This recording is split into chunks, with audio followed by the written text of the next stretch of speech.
The Mitsubishi Eclipse Cross is easily the most class-competitive SUV that Mitsubishi makes. This mid-sized C-segment SUV features standout styling, a willing 1.5-litre turbo petrol engine and plush equipment levels. Plus there's the option of a clever all-wheel drive system that's ideally optimised for tarmac use. Might it all be enough to make broad-minded buyers look beyond the usual suspects in the Qashqai class? Quite possibly.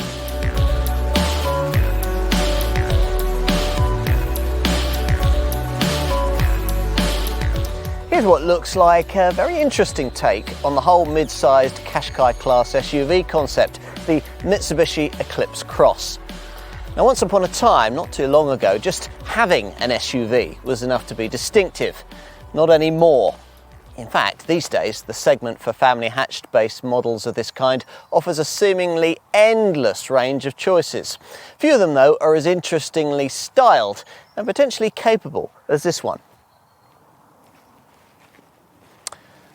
Mitsubishi models are known to be sophisticated and resilient, as is the company itself. It's an engineering-led brand that prides itself on new technology and pioneering new market niches, like those for Japanese microcars and Lancer Evo-style rally replicas, for instance.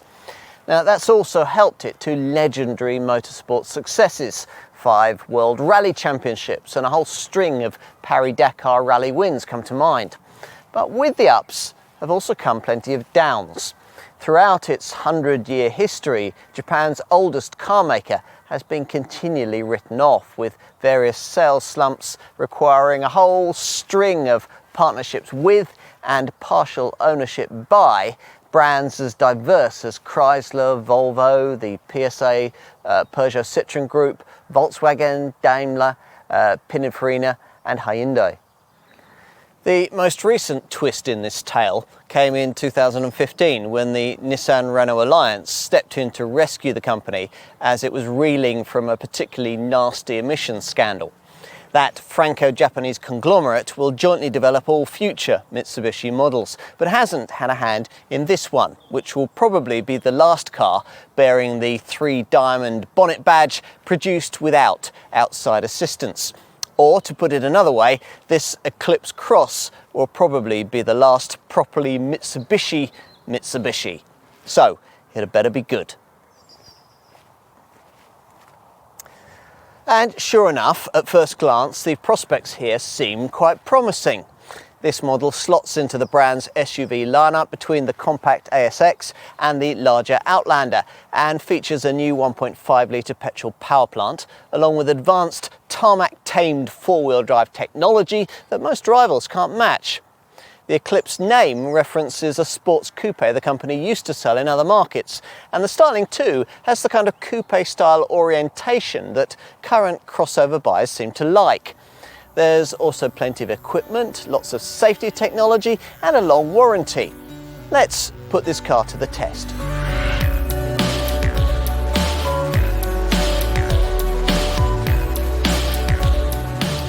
When you're entering such a crowded marketplace with a new product and don't have vast resources, it pays to choose your battles. A responsive 1.5-litre petrol turbo engine was developed by Mitsubishi to power most versions of this Eclipse Cross, but the need to mount it on an old-style, relatively weighty platform borrowed from the company's stolid Outlander SUV meant that this car was never going to lead its class in areas like handling agility and running cost efficiency. The need to make up for that in other areas led to the striking styling and high equipment levels adopted for this model, and a development focus on something the Japanese brand is very good at, the optimization of four-wheel drive technology for tarmac use. With rivals in the mid-sized SUV sector, all-wheel drive systems are either not offered at all, think Peugeot 3008 or Vauxhall Grandland X, or they're thrown in on a few pricey variants as an afterthought, think Nissan Qashqai or Seat Ateca, or they're rather pointlessly optimised for the off-road driving that most owners will almost never do, think Subaru XV or Jeep Compass. What if a model of this kind could affordably offer 4x4 traction primarily geared towards reassuring levels of grip on a paved surface? And in doing so, rather than just half-heartedly shunting a bit of torque from front to rear when needed, what if the system in question could use the kind of technology you get in a performance car, always delivering exactly the right amount of power to each spinning wheel, so firing you from bend to bend? Even if you're not an enthusiastic driver, as a potential customer for this kind of car, you might really value that kind of real-world capability. Say, for example, when running late while using that secondary road back route on the school run, particularly when mornings turn wet and icy. Hence our interest in this Mitsubishi so-called Super All-Wheel Control, or SAWC, four-wheel drive system. You don't have to have it. Conventional front-driven variants prop up the Eclipse Cross range if you want them, but in our opinion it doesn't make much sense to pass on something that's clearly such a potentially unique selling point. The technology used here is basically a simpler version of the setup pioneered by Mitsubishi's legendary Evo Rally replica super saloon, which uses something that the company calls active yaw control, known as AYC. In an Evo, AYC works through a mechanical differential. In an Eclipse Cross, it's a lighter, more straightforward brake-activated setup, but the basic principles that drive the system's goal to increase cornering tarmac traction are unchanged. Now, you might be familiar with the torque vectoring packages and limited slip differential devices that some cars use to stop their wheels from uselessly spinning away power under acceleration at speed through tight turns. Well, active yaw control takes that concept to the next level, optimizing torque transfer between the left and the right wheels based not only on the traction available at any given time, but also on a whole range of other influencing factors measured by the AYC sensors. Things like steering inputs, drive torque, braking forces, wheel speeds, and what's called yaw rate, basically the angle that the vehicle's at in relation to the road and the extent to which it's pitching about. Armed with all of this extra information, torque transfer around the car can be that bit more accurate, meaning that every wheel should always be working at the optimum, whatever the conditions. Enough with the science stuff. Is AYC enough to make this Mitsubishi's Super All-Wheel Control system notably more responsive than rival 4x4 setups? Well, yes, we'd say so, and you notice it more and more as conditions worsen. On a wet day, there's a bit of confidence-inspiring extra traction or bite through the corners that other mid-sized four-wheel drive SUVs simply don't have. Plus, it also helps that there's so much flexibility in the way that torque can be transferred around the car as you drive. In normal conditions, a four-wheel drive Eclipse Cross will direct 80% of the engine's pulling power to the front, but based on all the data coming in from those AYC sensors, that proportioning can be adjusted in a fraction of a second so that up to 45% of torque can instantly be sent rearwards if necessary. To further refine the Super All-Wheel Control system, Mitsubishi equips it with 3 driving modes. The front-biased auto setting is the one that you'll use nearly all the time with this car. But for when conditions turn nasty or the road gets challenging, you've also 2 further rear-biased options. There's a snow mode, which optimizes traction on snow-covered and other slippery surfaces. And in addition, you get a gravel setting, which delivers full four-wheel drive performance on difficult terrain or poor roads, and which will help extract the vehicle should it ever get stuck in mud or snow. That'll be reassuring should you ever need to take this car on, say, a light field track. Because of the relatively low 183mm ride height, the resolutely road-ready tyres and the lack of a low-range gearbox, we wouldn't recommend attempting anything much more arduous than that. Not that doing such a thing would ever occur to a typical Eclipse Cross owner, who will probably be buying this car as a more interesting and versatile alternative to a conventional family hatch, and won't really need it to be much more capable than a car of that kind. If that's your point of comparison, as with almost any SUV, you'll need to manage your expectations a little when it comes to drive dynamics. This Mitsubishi won't, of course, corner with the stability of a Focus or a Golf, and like many crossovers in this class, its steering is rather vague, to some extent masking that extra tractional bite I referenced earlier, until you learn to push on through it and make the most of the grip on offer. And on the subject of things you'll need to push on through and get used to, there's the CVT auto gearbox that you have to have with petrol four-wheel driven models. It's one of those belt-driven transmissions that uses virtual gears rather than mechanical cogs. And it shares the rather frustrating drive characteristics that also apply to the CVT autos used in rivals like the Toyota CHR and the Subaru XV. Thrust your right foot on the throttle, and there's a lag before an elastic band-like surge forward that rather impedes smooth progress until you adjust to it and learn to better use the rather lovely steering wheel-mounted gear shift paddles to more effectively activate the 8 virtual ratios provided. You might be interested to know that the alternative engine developed for this car, a 2.2 litre 4-cylinder diesel, comes mated to a conventional cog-swapping auto gearbox that's a far better partner for the powertrain. The vast majority of Eclipse Cross buyers, though, will stick with the 1.5 litre petrol turbo unit that I referenced at the beginning, a likeable lump that puts out 163 horsepower and revs happily to its power peak on the way to a top speed of 124 miles an hour. Rest of 62 miles an hour occupies 10.3 seconds in a two-wheel drive manual model, 9.3 seconds in a two-wheel drive automatic, and 9.8 seconds in the four-wheel drive auto variant that we've been recommending you stick with. As you might expect from the engine's relatively diminutive size, pulling power isn't prodigious, but 250 Newton meters of torque facilitates a 1.6-ton brake towing capacity, which will be ample to tug along something like a small caravan. The diesel engine, by the way, ups that towing figure to 2 tons. If by now you're well into your test drive and you've got used to the SUV demeanour, the extra cornering traction and the charismatic auto gearbox, there'll be time to appreciate some of the other things that might stick in your mind after a spin in an Eclipse Cross. Almost all of them are good.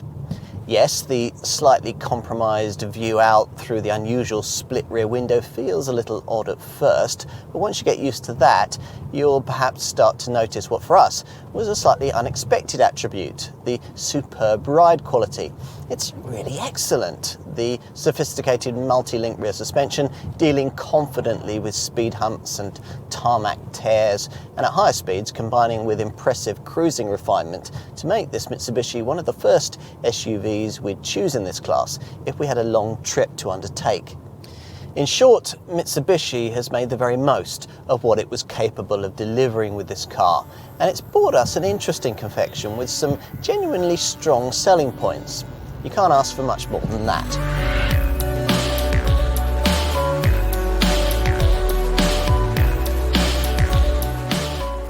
Concept cars are notoriously watered down in style and form for series production build. As you might guess from a glance at this Eclipse Cross, refreshingly that's not the case here. So the dynamic contours and wedge-shaped beltline of the Mitsubishi XR PHEV2 concept car that was first shown at the 2015 Geneva Motor Show have been faithfully carried through to stylist Tsunehiro Kunimoto's finished product. It's an eye-catching thing. Especially here at the front, where what the brand calls its dynamic shield visual identity is emphasised on each corner by curving silver shards of trim that pinch in the lower grille and accentuate these aggressively styled cutouts for the indicators and front fog lamps. Further up, slim headlights, which feature full LED illumination here, flank a twin louvered chrome grille, while further down, as usual on an SUV, there's the obligatory silvered skid plate. Neat styling touches continue at the side, where the raked back rear roofline will, hopes Mitsubishi, put potential buyers in mind of premium SUV coupes like the BMW X4. The sharply upward front to rear angle of the glasshouse further adds to the sporty demeanour, with that belt line emphasised by this sharp mid-level crease that starts below the mirror before flowing back through the door handles into the C-pillar. To give the flanks some further shape, there's another swage line further down, separating black plastic clad wheel arches housing rims that will be either 16 or 18 inches in size. We've got 18 inches here. The biggest stylistic flourish, though, is reserved for a rear end distinguished by this full-width light bar, which incorporates LED brake lamps and illuminates really distinctively at night. We're not sure how cohesively it fits with everything else that's going on back here. The neat roof spoiler, the chrome-topped number plate cutout, and the twin silvered lower skid plate panels, but at least it's different and interesting, which is always welcome in what's becoming quite a generically styled segment. It all helps disguise the fact that underneath all this curvy panel work lies the solid and rather heavy underpinnings of Mitsubishi's boxy, sensibly styled Outlander SUV.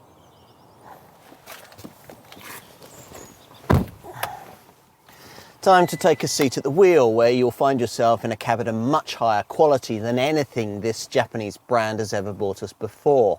In fact, the fit, finish and fixtures are way better than you get in a top Mitsubishi Shogun, costing nearly twice as much. Someone at the company's Tokyo headquarters has at last grasped the fact that most buying decisions are made in the showroom, not on the road or from a spec sheet. Accordingly, there's all the trimming tinsel that buyers now expect from a car of this kind. Shiny piano black finishes for the steering wheel and centre console, carbon fibre style inlays in the doors, silver edging around the fascia, soft touch dash top, and on this top model, orange stitched leather upholstery. I'm not sure that the quality of the stalks and the switchgear completely reflects this move-up market, but it all seems very solidly screwed together, and the layout is ergonomically sound, provided you don't object to the fact that some of the smaller buttons are tucked away out of sight beneath the steering wheel. Through that wheel, you view two clearly presented dials separated by the usual digital display. You're seated quite commandingly in the multi-adjustable driving position, and the provided pews are squishy and comfortable, though Mitsubishi has unfortunately forgotten to equip them with lumbar support. Now, we'd worried that the split-level rear screen would severely impinge on rearward visibility, but in the event, it's not too bad, though the rising bodyline does limit your over-the-shoulder vision a bit. It's just as well then that a rear parking camera comes as standard right across the range, and you get a particularly large set of door mirrors, which also helps. The dashboard is split into two sections, the upper part dealing with what Mitsubishi calls information features, and the lower section concerned with operation items. The infotainment system features in both areas, this 7-inch smartphone link display monitor dominating the top of the dash and controlled by this lower touchpad by the handbrake. Mitsubishi seems to have borrowed from BMW for the style of the screen, which is good, and from Lexus for the design of the touchpad, which isn't. This fiddly fingertip control panel being awkward and sometimes downright frustrating to use, especially on a bumpy road. Fortunately, this lower controller does include shortcut buttons for apps and audio, which helps things a little. You might find yourself using the apps section a bit more than expected should this car ever make it to your driveway, because it's only via an app that you'll ever get yourself a navigation display on the screen. Mitsubishi declines to offer the smartphone link display system with any kind of built-in sat-nav element, even as an option, pointing out that this setup standard Apple CarPlay and Android Auto functionality enables any smartphone user to access navigation. That perspective won't play well with potential buyers who want to keep a cap on data usage or who habitually drive in areas with a poor network signal. On to cabin storage. There's plenty in this area around the gear stick, a section of the interior that's designed in two ways. Automatic variants get an electronic handbrake switch, while manual models like this one feature the conventional handle we still prefer. Either way, you get twin cup holders which sit in front of a deep lidded bin featuring a lift-out tray presumably provided for your sunglasses. There's a cubby at the bottom of the centre stack that's clearly intended for your phone because twin USB ports and a 12-volt socket lie just above. But if that's the case, why hasn't Mitsubishi provided this area with a covering panel so that you can charge your device out of sight of prying eyes? An area you can use to keep things out of view is the large twin-level glove box, and the door pockets are decently sized too. Time to take a seat in the back. In terms of overall length, just over 4.4 metres, Mitsubishi has positioned this car quite carefully, picking a spatial compromise that leaves this model fractionally longer than the cheapest segment players like Nissan's Qashqai and Seat's Ateca, and fractionally shorter than more expensive ones like Ford's Kuga and Mazda's CX-5. These wide opening doors, they pull right out to 75 degrees, help it feel like a car from the bigger end of the spectrum. Once inside, there's about the level of room you'd expect from an affordable mid-sized SUV in this segment. Fitting 3 adults in here would be a bit of a squash, but would be easier than in most obvious rivals because this centre transmission tunnel isn't too prominent. We're impressed with the roof height, which doesn't seem to be much compromised either by the swept-back roofline or by the panoramic twin-panelled glass roof that's been fitted to this top-spec model. Without this glass top, headroom's even better, thanks to what Mitsubishi calls a twin bubble roof design that adds a couple of ceiling bulges to suit the cranial needs of particularly lofty folk. We're also pleased to see that Mitsubishi hasn't passed on the opportunity to design in the kind of sliding and reclining rear bench that we'd really prioritise when searching for this kind of SUV. The backrest can ease rearwards over a 16 to 32 degree range for greater comfort on longer journeys, plus the base can slide back and forth over a range of 200 millimetres, and in its rearmost position, legroom should be very satisfactory, even if you're quite tall. If you're short, that rising rear window line could be an issue. Take your kids along on the test drive just to make sure. There are no passenger vents back here, but you do get a 12-volt socket, and storage provision is okay with small bottle holders in the doors, twin cup holders in this fold-down central armrest, and the usual seat back pockets. Time to have a look at cargo space. Mitsubishi hasn't sought to follow the trend of the moment by equipping this rear hatch with power operation, even on this top spec model. But you don't really need it because the tailgate is relatively light to lift, raising to reveal a low loading lip. Now with the rear seat moved right back like this, the luggage bay will give you 341 litres of space.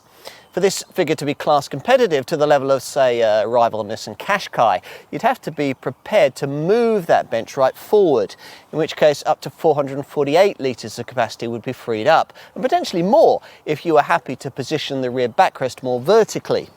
You'd still be some way off the 520 litre boot capacity total of something like a Peugeot 3008 though. Below the cargo area base is this neat compartmentalised underfloor storage area, though you only get that because Mitsubishi declines to fit a space saver spare wheel, either as standard or as an option, just one of those irritating tyre mobility kits. This seems to be an important omission on any vehicle claiming to be an SUV. What else?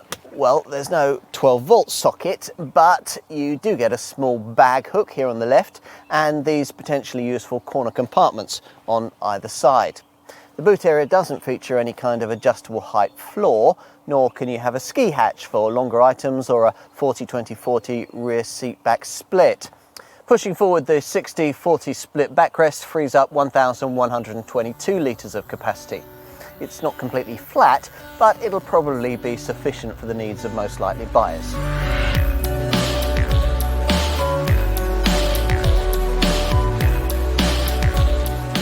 Prices for this Eclipse Cross sit mainly in the £21,500 to £30,000 bracket common to family hatch-based C-segment Qashqai class SUVs of this kind.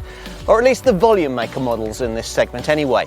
Think in terms of a minimum spend of just over £25,000 if you want this car with four-wheel drive. As for engines, well, for our market, Mitsubishi is prioritising the 1.5 litre petrol variant we're trying here. Indeed, from the launch of this car in early 2018, that was the only power plant you could have. Buyers can also talk to their dealer about a 2.2 litre diesel derivative offered only with four-wheel drive and a proper mechanical automatic gearbox. Plus, at the introduction of the Eclipse Cross range, it looked likely that at some point a petrol-electric hybrid version of this car would be offered too. Today though, our focus is going to be on the conventional 1.5 litre petrol unit that almost all Eclipse Cross buyers will choose. Here there's a choice of drive layouts that starts with two-wheel drive variants that are supplied with a choice of a manual or an auto gearbox. Opt for a four-wheel drive version and you have to have automatic transmission, the auto in this case being of the simpler and more efficient belt-driven CVT variety. As for trim levels, well, there's an entry-level 2 spec two-wheel drive manual derivative, but most buyers will want either mid-range 3 spec or this particular car's top 4 spec. Either way, you can stick with two-wheel drive or find a £1,500 premium to get yourself a four-wheel drive auto variant. Before we get into the value implications of this kind of pricing in the wider market, we should position this car from an overall Mitsubishi range perspective. These days, the company's SUV lineup starts with the compact ASX, then progresses to this mid-sized Eclipse Cross, which slots in beneath the slightly larger but less fashionable Outlander, which was made famous by the way it pioneered plug-in hybrid power. Beyond that lies the more capable Shogun Sport, and then the iconic Go Almost Anywhere Shogun large SUV. So, as you can see from that, the Eclipse Cross fits into something of a narrow niche, priced, in very rough terms, around £5,000 above the little ASX and around £5,000 below an Outlander. So, where does that leave this model's value proposition in comparison to SUVs from the many other volume brands competing in the mid-sized C-segment part of this market? Let's see. The best-selling and best-known cars in this sector are Nissan's Qashqai and Seat's Attica. Both models start from around £19,000, but you'd have to pay quite a bit more than that for a variant with the same kind of power as you get in a 1.5 litre Eclipse Cross like this one. For a comparable Attica 1.4 Eco TSI with 150 PS, you're looking at prices starting from just under £23,000, so about the same as this Mitsubishi, though the Seat wouldn't be as distinctive or as well equipped. But for a Qashqai in equivalent 1.6 DIGT 163 brake horsepower form, the required minimum asking figure will be well over £25,000. Two other models in this class, though, do, we think, offer a much closer match to what's being presented here. The really key rival that Mitsubishi has to face down is Toyota's CHR, which is very fashionably styled and can be had with the same kind of CVT auto gearbox that you get here. The Toyota costs a fraction less in its most comparable 1.2 litre petrol turbo guise too, though in that form the CHR will also give you around 50 horsepower less power than you get in a petrol-powered Eclipse Cross. Plus, the Toyota has a claustrophobic rear seat, a much smaller boot, and is very expensive if you want all-wheel drive. A more sensibly shaped option is the all-wheel drive only Subaru XV, but that car can only be had with CVT auto transmission. Plus, it's a bit pricier than this Mitsubishi. A comparable XV 1.6 auto would cost you well over £1,000 more than the least expensive petrol auto version of this Eclipse Cross, and wouldn't be as well equipped. Now, if you want to widen your list of segment alternatives further, there are of course lots of other options, though none of them come with the adventurous styling and four-wheel drive expertise that you get here. For Volkswagen Group, mid-sized SUVs might take your fancy. We've already mentioned the Seat Attica. There's also Audi's Q2, Skoda's Karoq and Volkswagen's T-Roc, cars that all share the same engines and mechanicals.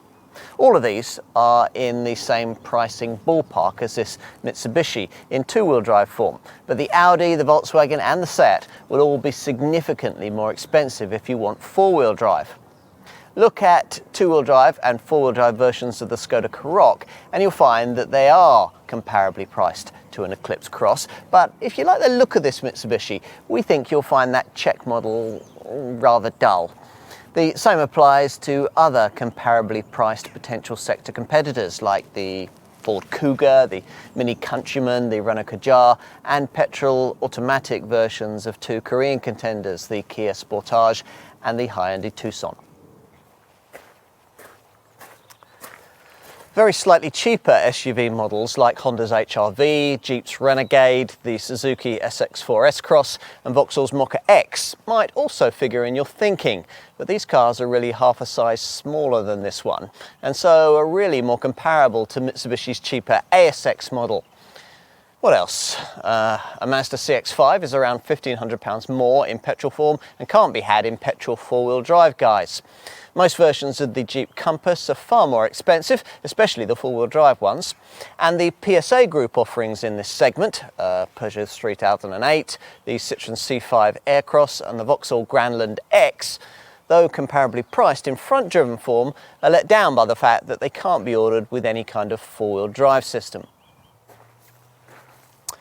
That about covers it with regard to the competition. If, having looked at this Eclipse Cross and considered all of the alternatives, you conclude that it is this Mitsubishi that you really want, you're going to need to know just how well equipped your chosen spec level is going to be. So we'll look at that now. Even the entry-level front-driven manual 2 spec variant comes with quite a lot of kit, including 16-inch alloy wheels, roof rails, auto headlamps with auto high beam, front fog lamps, rain sensing wipers, rear privacy glass, heated powered mirrors, an alarm and a full quota of electronic safety kit, which we'll get to in a minute. Inside there's automatic air conditioning, cruise control with a speed limiter, a reversing camera, leather for the steering wheel and gear knob, and sliding and reclining rear seats. Infotainment's taken care of by a smartphone link display audio system with a 7-inch screen from which you can access a 6-speaker DAB audio system, Bluetooth connections and smartphone mirroring via Apple CarPlay and Android Auto. As we said earlier though, most buyers are going to want to stretch further up the lineup, if only to get themselves the option of all-wheel drive. Mid-range 3 spec should give you just about everything you really need and a bit more. So there are larger 18-inch wheels, front and rear parking sensors, keyless entry, power folding mirrors and an acoustic sound reducing windscreen. Inside there's dual zone climate control, heated front seats and a head-up display. Beyond that lies the top 4 spec trim we're trying here, which gets just about everything else Mitsubishi can think of to throw at this car. That means the addition of full LED headlights with washers, a powered panoramic glass roof, a Rockford Fosgate premium 9-speaker audio system, leather upholstery and a 360-degree surround view camera. The four-wheel drive model gets adaptive cruise control too, which on the highway uses radar to automatically regulate your speed to the car in front. On to options. One striking omission on the plushest versions of this car is the lack of satellite navigation. You can't have this feature as an option either. It's all very well for Mitsubishi to point out that the Apple CarPlay Android Auto system means that owners can access navigation through their smartphones, but that won't help you if you need to find somewhere and you're in the country without much of a phone signal, and it won't do anything for your phone carrier data charges either. But let's move to the optional features that you can have and start with the aesthetic stuff. Unless you want this test car's frost white solid paint finish, you're going to have to pay extra for one of the metallic, premium metallic or pearlescent colours. And beyond that, well, you can add skid plate like styling elements to the front and rear. There's a chrome trimmed tailgate garnish pack, and you might want to look at the red trimmed black extensions that you can have for the front and rear bumper corners and side sills. More practical additions include a set of textile floor mats, front and rear mudguards, and a set of door entry sill plates. For the boot, you could specify a rear bumper top protector, a boot tray to protect the floor, a cargo floor net to keep small items in place, and a rear dog guard.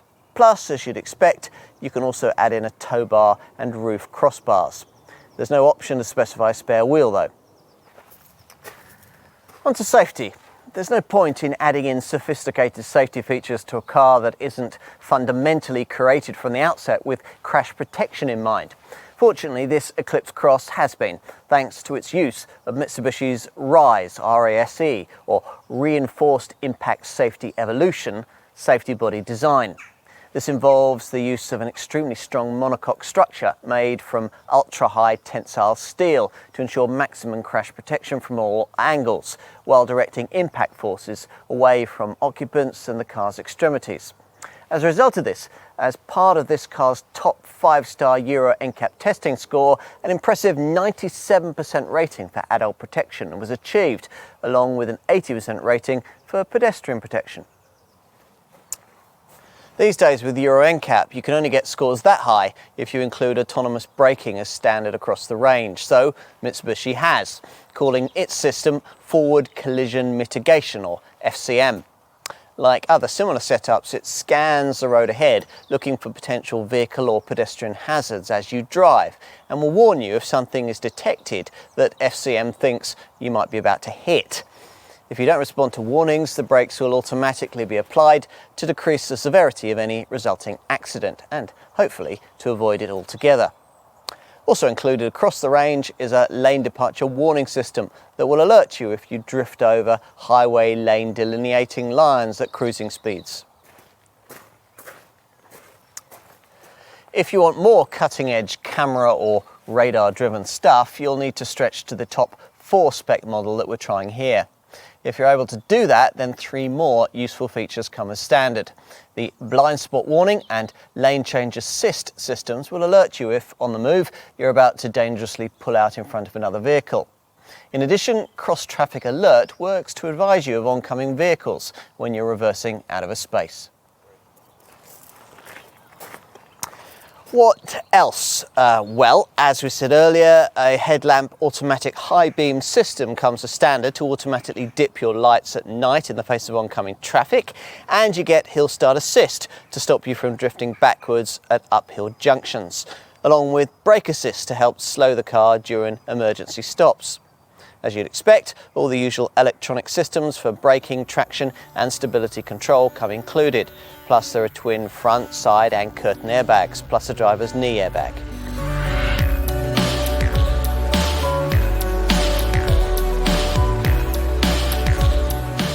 One of the downsides of designing a relatively compact mid-sized SUV on the platform of a slightly larger, older model is that the resulting confection is unlikely to be very light, as is the case here.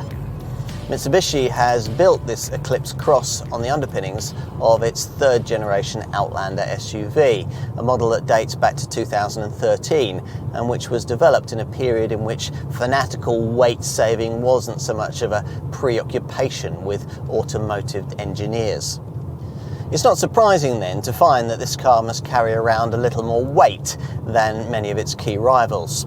The 2-wheel drive version of this Mitsubishi tips the scales at 1,425 kilograms, which is 76 kilograms more than a comparable 1.4-litre Seat Ateca and 105 kilograms more than a 1.2-litre Toyota CHR. To be fair, both of those 2 rivals have smaller capacity, slightly less powerful engines, and on that subject it's probably worth pointing out that the relatively light weight of this Eclipse Cross model's all-aluminium 1.5-litre power plant is probably the main thing that keeps its curb weight within reasonable bounds. Where Mitsubishi has done better is in minimising the weight penalty of 4-wheel drive.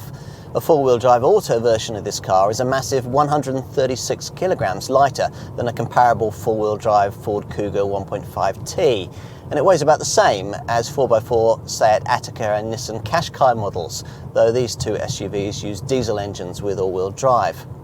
It might sound like we're a bit obsessed with curb weight figures here, but that's only because this issue does have a direct impact on the competitiveness of the fuel and CO2 figures that any car will be able to produce.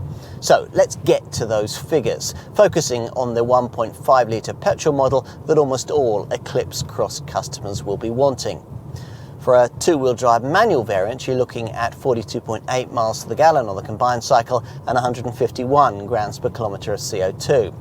Sure enough, that's about 10% off the kinds of returns you get in, say, a comparable 1.6 litre Nissan Qashqai or 1.2 litre Toyota CHR, and about 20% off the returns you get in an equivalent 1.4 litre TSI Seat Ateca.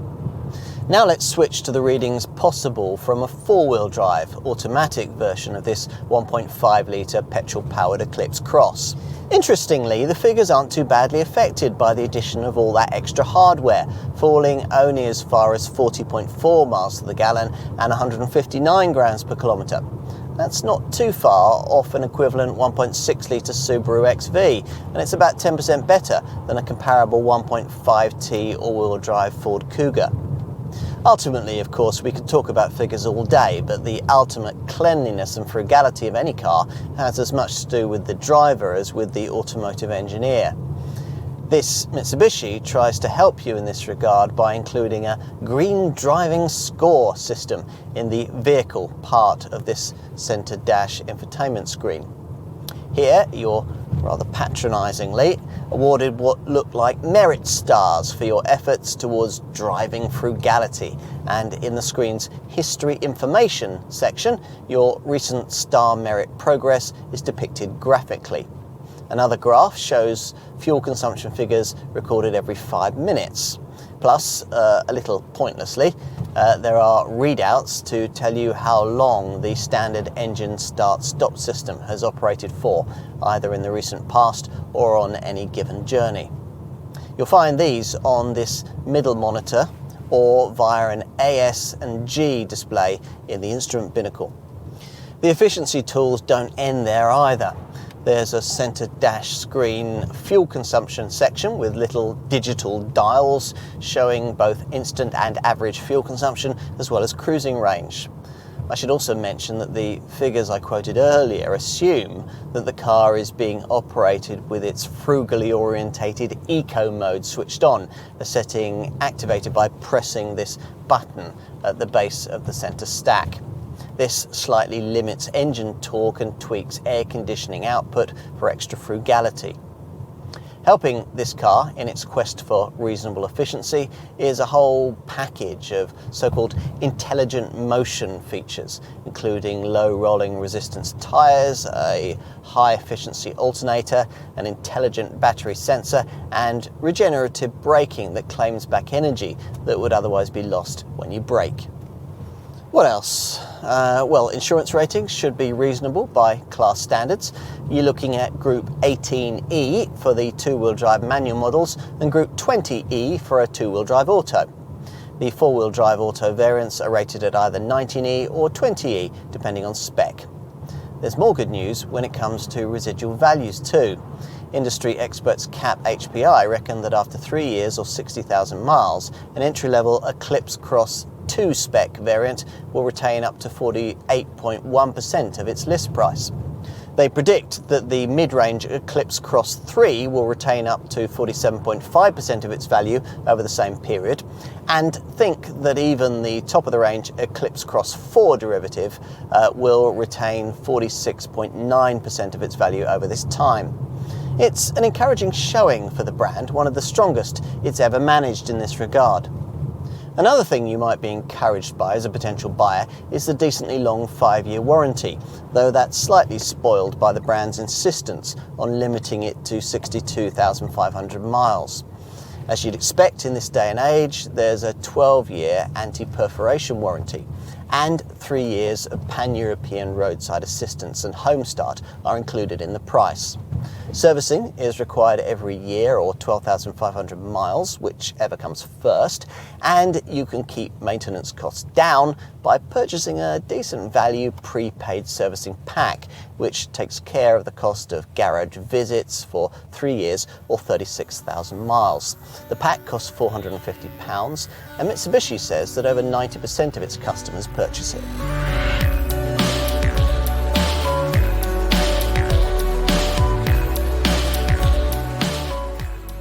Mitsubishi has made a decent step forward with this car. If this is what the company can achieve on its own, you'd expect that in future, with the resources of the Nissan-Renault alliance behind the brand, quite a lot might be possible. Of course, in volume terms, the Eclipse Cross won't trouble the market leaders in the mid-sized SUV sector, but it's an interesting alternative to the usual suspects in the C segment, particularly if you prioritise petrol power and the option of all-wheel drive. Stylish looks, stronger levels of equipment, state-of-the-art safety provision and a long warranty will make this crossover stand out in the showrooms, to the point where only those who need a huge boot and involving driving dynamics will dismiss it out of hand. The handling issue probably won't overly trouble many potential buyers, though some might share our frustration at the slightly indecisive responses of the CVT auto gearbox. Other than that, the 1.5 litre petrol drivetrain we've been trying here is a likeable thing, though its efficiency figures are some way off the class best. There are plenty of pluses though to put against that. As well as the attributes already mentioned, ride quality is excellent, and the super all-wheel control four-wheel drive system makes most rival setups look pretty rudimentary, as you'd expect from a brand with a proper 4x4 pedigree. In summary, there's a lot of potential here. In the Qashqai class, not everyone wants a Qashqai. Widen your shopping brief and consider this contender if you're prepared to look at something a little different. It's that rarest of things, an affordable yet truly distinctive family-sized SUV.